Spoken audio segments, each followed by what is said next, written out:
You ask Tiger to solve. This deals with linear equations with one unknown. The final result is n equals 8. Let's solve it step by step. Swap sides. Group all constants on the right side of the equation. Add 10 to both sides. Simplify the arithmetic.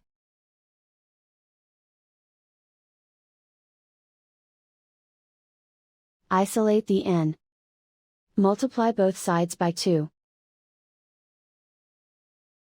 Group like terms. Multiply the coefficients. Simplify the fraction. Simplify the arithmetic. And so the final result is n equals 8.